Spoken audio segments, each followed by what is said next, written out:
നമ്മൾ വളർന്ന വീട്ടുമുറ്റത്തും നാട്ടുവഴികളിലും ഉണ്ടായിരുന്ന ചില മരങ്ങൾ അത് വെറുമൊരു മരമല്ലായിരുന്നു. നമ്മുടെ കുട്ടിക്കാലത്തിൻ്റെ ഭാഗമായിരുന്നു അതെല്ലാം. ഇന്നിവിടെ നമ്മുടെ വീട്ടിലെ ചാമ്പയ്ക്ക പറിച്ചെടുക്കുമ്പോൾ എനിക്ക് ഓർമ്മ വരുന്നത് സ്കൂളിൽ പഠിച്ചിരുന്ന ആ പഴയ കാലമാണ്.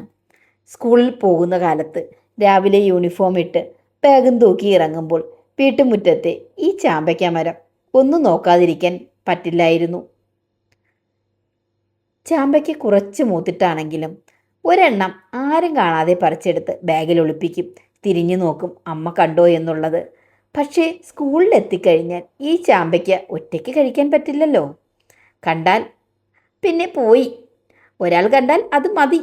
എടീ എനിക്കും കുറച്ചുതാ, എനിക്കും കുറച്ചുതാന്ന് പിന്നാലെ വിളിയാവും. അതിൽ പിണക്കമാകും, പരിഭവമാവും. എനിക്കറിയില്ല, ഒരുപാട് കഥകൾ തന്നെ അതിന് പറയാനുണ്ട്. പിന്നെ ഒരാൾക്ക് കൊടുത്താൽ അടുത്ത ആൾക്കും കൊടുക്കണം. എന്താ ചെയ്യുക? എൻ്റെ കയ്യിൽ കുറച്ച് ചാമ്പയ്ക്കയെ കാണത്തുള്ളൂ.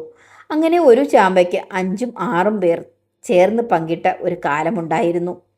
ഇന്ന് ആലോചിക്കുമ്പോൾ അതിൻ്റെ രുചിയേക്കാൾ കൂടുതൽ ഓർമ്മ വരുന്നത് അന്ന് ഞങ്ങൾ ഒരുമിച്ചിരുന്നു ആ സന്തോഷമാണ്.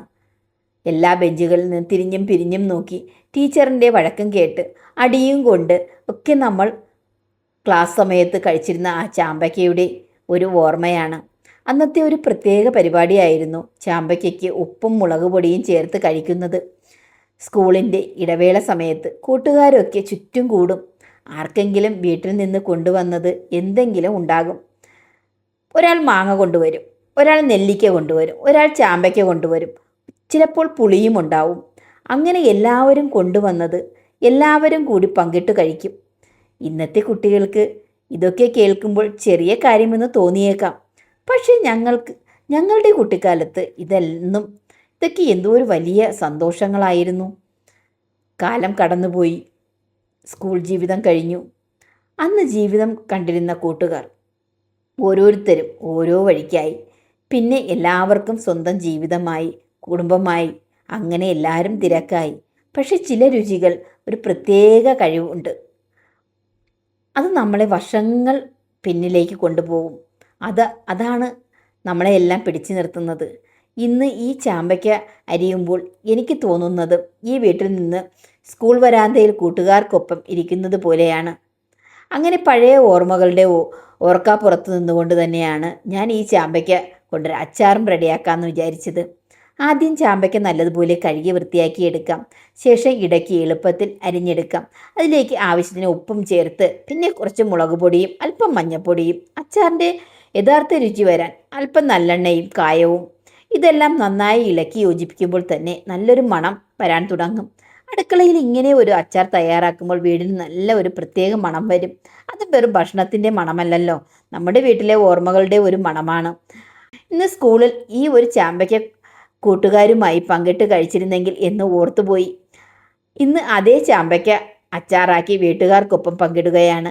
ജീവിതം മുന്നോട്ട് പോകുമ്പോൾ ഒരുപാട് കാര്യങ്ങൾ നമ്മൾ ഓർക്കും.